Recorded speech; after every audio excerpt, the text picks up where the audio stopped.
की चिपळूणला तुझ्याबरोबर असं काहीतरी घडलं होतं? चिपळूणला माझं जिथे घर आहे तिथे एक वाशिष्ठी नदी आहे. संध्याकाळी 6-6:30 आम्ही स्विमिंग करू शकत होतो. त्याची दुसऱ्या साईडला मगरींच आहे, तर आपण नाही करू शकत, तिथे जाऊ शकत. पुलावर गेलो, पुलावरती मी राऊंड मारतो आणि तिथून स्टेशनला जायचं मला रस्ता होता. मध्ये नदी त्या साईडला ना एक माणूस दिसतोय, मला हात करून बोलवतोय. ॲट द टाईम मला दिसला की त्याला पण दिसत. तो एवढा घाबरला, दादा बोललेलो तुला चल इथून. तर त्याच्या मागे आम्ही विचारलं, तिथे एक माणसाचा मृत्यू. ह्या कथा मनोरंजनासाठी आहे. काही लोकांचे अनुभव व काही पूर्णपणे काल्पनिक असू शकतात, त्यामुळे कृपया यांना मनोरंजन म्हणून घ्या. ह्या कथा आपल्या संस्कृतीचा एक भाग आहे, अगदी लहानपणी आजी आजोबांनी सांगितलेल्या गुड गोष्टींसारख्या. आमचा हेतू कोणत्याही प्रकारच्या अंधश्रद्धा किंवा भीती निर्माण करणे नाही.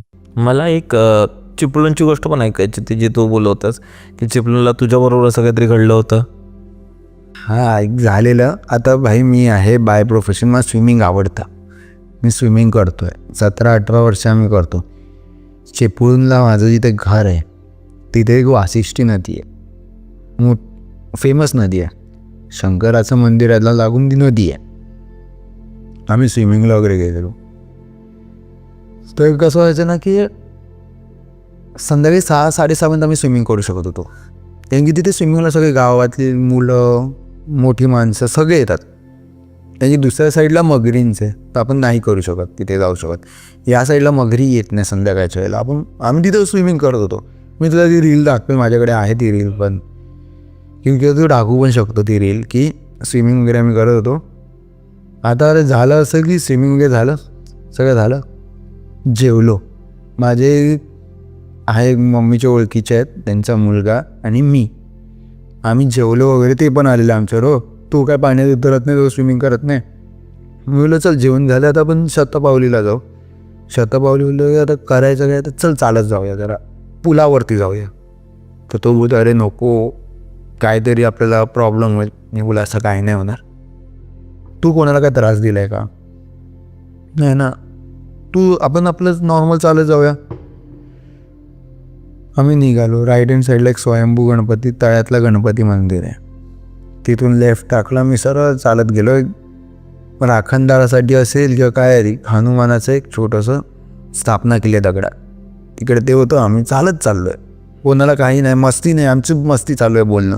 आणि भाई त्यावेळेला व्लॉगिंगची सवय लागलेली, भाई चल व्लॉग करूया. आम्ही चाललो आहे ते सगळं. पुलावर गेलो, पुलावरती मी राऊंड मारतो आणि तिथून स्टेशनला जायचं मला रस्ता होता. आम्ही पुलावरती राऊंड मारतो. थंड हवा येते नदीच्या इकडे, आणि मे महिन्यात गेलो आपण. एप्रिल मे मध्ये कसं कोकणात एकदम उन्हाळा, दिवसभर उन्हाळा आणि संध्याकाळचं थंड वारा वगैरे आहे नदीचे. ते लिटरली इकडे नदी, इथे काय म्हणतात आपलं मंदिर आहे, मध्ये नदी, त्या साईडला ना एक माणूस दिसतोय, मला हात करून बोलवतोय. ॲट द टाईम मला दिसला की त्याला पण दिसत. तो एवढा घाबरला, दादा बोललेलो तुला चल इथून. लिटरली तो त्या साईडला उभा होता खाली नदीच्या काठी. तो ब्रिजच्या कॉर्नरला दिसला. आम्ही निघून पळालो तिथून, लिटरली पळालो. म्हणजे हे काय ते डेंजरच होतं. तर त्याच्या मागे आम्ही विचारलं, तिथे एक माणसाचा मृत्यू झालेला त्या नदीमध्ये बुडून. आता तो ज्या साईडने गेला, पण त्याचं एक हे नाही कळलं कोणाला, कारण की तो माणूस मेला. आता तो बुडून म्हणजे त्याला खेचण्यात आलं, आणि मगर असतात, मगर खेचतात, तसं खेचण्यात आलं की भाई तो स्वतःहून बुडायला गेला, म्हणजे उतरला. बोलू नाही शकत, कारण की भाई त्याचे लाईफ चांगली होती. आम्हाला विचारलं ना, विचारपूस केली ना गावात, चांगलं आयुष्य होतं त्याचं, सुखी माणूस होता. ते बोलतात नाही कधी कधी पोहायला उतरतात, की मी ते सांगतो की पाण्याशी मस्ती आणि आगीशी करायची नाही येत ना पोहायला, पाण्यात उतरायचं नाही. ते बोलतात ना मित्र आपण जोशमध्ये उतरतो पाण्यात, खोल पाणी कळत नाही खाली किती खोल आहे, आणि डायरेक्ट माणूस जातो खाली. तसंच झालं असेल तिकडे झालं त्याचं. तो गेला, त्याची बॉडी काढली, पायच गायब होता. गाववाले बोलतात की मगरीने वगैरे हल्ला असेल, राईट पाय गायब होता. हे खूप अगोदरचं झालंय. हे तर मग गावकऱ्यांकडून वगैरे नंतर कळलं आहे ही गोष्ट झाली. पण नाही, तो माणूस दिसला ना, हातपाय झाड. मी रात्रीचं त्या नदीच्या इकडे जात पण नाही, पुलावर पण जात नाही. संध्याकाळी 6:30-7 अंधार पडला नाही की भाई चला घरी. घराच्या इकडे जे राऊंड मारायचे, जे मस्ती करायचे करा. त्या नदीच्या इथे नाही, रात्रीचं जायचं नाही.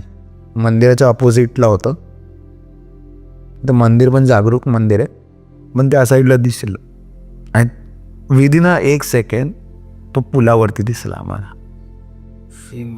सेम मग तिथून डायरेक्ट पुलावर. त्याची वेशभूषा कशी होती? त्याची वेशभूषा खरं बघायला गेलं तर बनियन टाईप, बंडी घातलेली. हा, आणि खाली एक ती गावी ती छोटी पॅन्ट घालतात ना, एकदम गुडघ्या एवढी पॅन्ट असते, ते शेतात वगैरे काम करायला तर हाफ पॅन्ट अशी ती पॅन्ट वगैरे, आणि ते बंडी होतं, आणि पुन्हा लाल लाल लाल लाल पुन्हा चेहरा असा सुजलेला होता. ते बघून पण मला म्हणजे आत्ताही ते बोलले ना कसं तरीच वाटतं. हा, एकदम विचित्र वाटतं की असं लाईफमध्ये पहिल्यांदा बघितलेलं. आम्ही बोलायचो गावी काय नाही, कोकणातले काय भूतभीत नसतात, वाखणदार वगैरे देव असतात, राखणदारांवर आहे विश्वास, सगळ्या गोष्टींवर विश्वास, हे भूत नसतात असं वाटलं. पण खरं जेव्हा मला कळलं ना की भाई आहे, नको नको उगाच चुंगली नाही करायची आपण. आणि तो दिसला ना, आता तर आम्ही चॅलेंज नाही केलेलं, आम्ही असेच फिरा. आम्हाला घरात मग कोणी असं बोललं ना जाऊ नका तिथे. मी बोला आपण रोज रोज आपण एक कॉर्नरपर्यंत चालत जातो आणि घरी येतोय परत.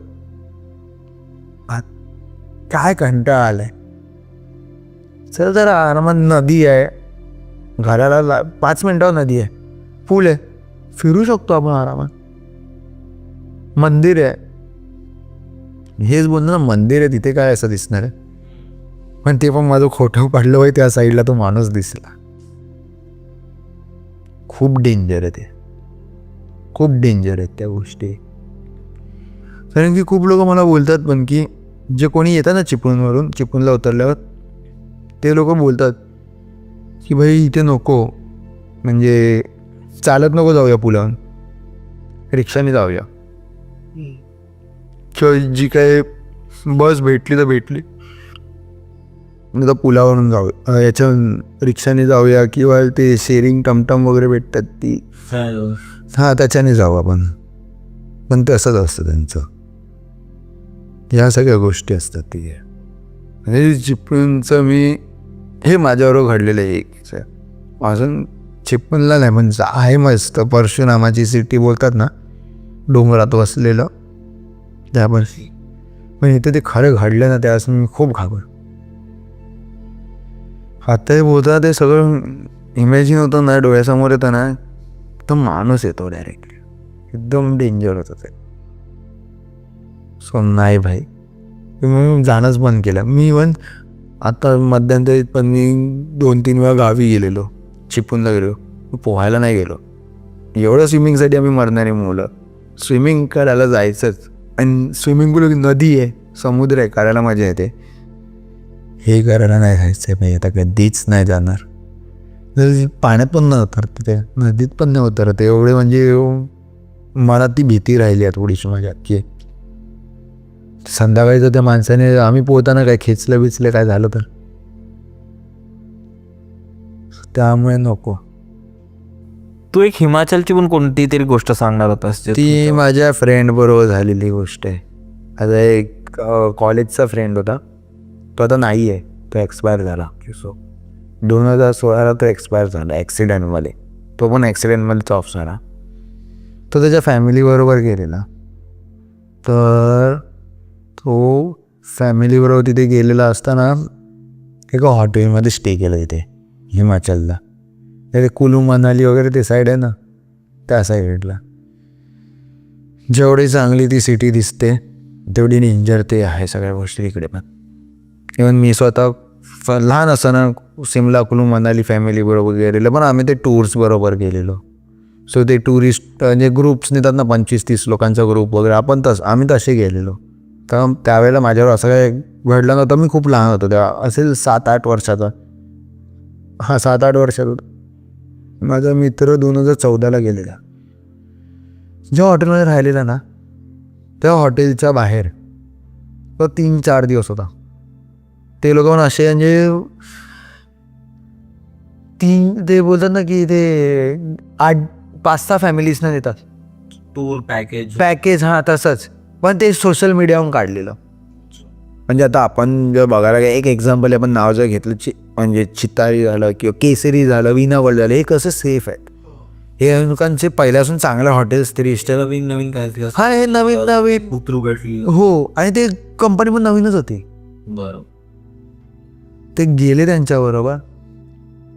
तेव्हा हॉटेलमध्ये तो राहत होता ना, पहिल्या दिवशी अनुभव काय नाही, शांत फिरून आले. संध्याकाळी हॉटेलवर झोपले. दुसऱ्या दिवशी गेले फिरायला.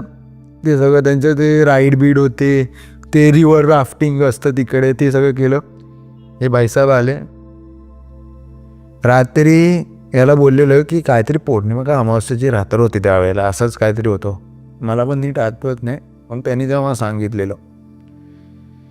तो मुलगा न ऐकता बाहेर गेला. अरे भाई तिकडची ना ड्रिंक्स खूप फेमस आहे. तांदळाची दारू असते किंवा असं फरचंदला सडवून बनवतात. ते भाईसाहेबला प्यायचं होतं. ते त्यांनी भाई हे केलं, यायला तो जिथे प्यायला ना, हॉटेलमध्ये तर नाही पिऊ शकत, आई वडील वगैरे होते. बाहेर जाऊन त्याने एका अशा जागेवर प्यायला, तिथे प्यायला त्याने तिथे बाटली टाकली आणि तिथे वॉशरूम केलं आणि तो आला. म्हणजे जेवढे दिवस ते त्या कुलू मनाली साईडला होते ना, कुलला वगैरे होते ना तिथे ज्या हॉटेलला, तिथे त्याला रोज रात्री असं वाटायचं कोणतरी त्या कानपाडात मारतंय गळ्यावरती डायरेक्टली. असे आपण गळा दाबतो किंवा त्याचं नख खेचतात ना, मांजर वगैरे कसे आपल्याला नख ओरबडते हातावर, हां तसं भाई त्याच्या रोज सकाळी व्हायचं. त्याच्या आईवडील बोलले तू करतोय काय, रात्री तिथेच होता. त्याला एक रात्र ती एवढी महागात पडली ना, तो नंतर ना शेवटची रात्र होती त्यांची, तिथून दुसऱ्या हॉटेलला शिफ्ट होणार होते. ते दुसऱ्या साईडला जाणार होते, साईड सिंगला. हा पॅकेज होता त्यांचा 8-9 दिवसाचा. 8-9 दिवसाचे 3 दिवस ते तिकडेच होते. हे भाईसाहेब तिथे गेले, सगळं जे काय त्यांचं होतं ते सगळं केलं आणि त्याच्यावर हा इन्सिडेंट झाला की त्यांनी त्या माणसाला सांगितलं. त्या माणसाने नंतर त्यांची जी काय देवी तिकडेचं असतं त्या पद्धतीत केलं. माफी याला मागायला लावली. याला तिथे नाक घासून, कान पकडून नाक घासून भाई बोलतात ना की माफी मागायला लावतात, तसं त्याचं झालं. ते पण ते त्याच्यानंतर मुंबईत पण ते त्याच्यावर व्हायचं कधी. आणि तो 2016ला माझा खूप जवळचा मित्र होता, नाव नाही घेत, खूप चांगला मित्र होता, फोटोग्राफर होता. तो ऑफ झाला. तो ही गोष्ट म्हणजे तो ऑफ पण कसं झाला असेल काय याच्यात नाही, अटॅक वगैरे नाही, आजारी नाही, ट्रक खाली आला नाही. चेंबूर साईडला झाली गोष्ट. राहायचा घाटकोपरला आमच्या अगदीच, म्हणजे आजीच्या इथे राहायचा आहे, तर ट्रक खाली येऊन गेला तो बिचारा.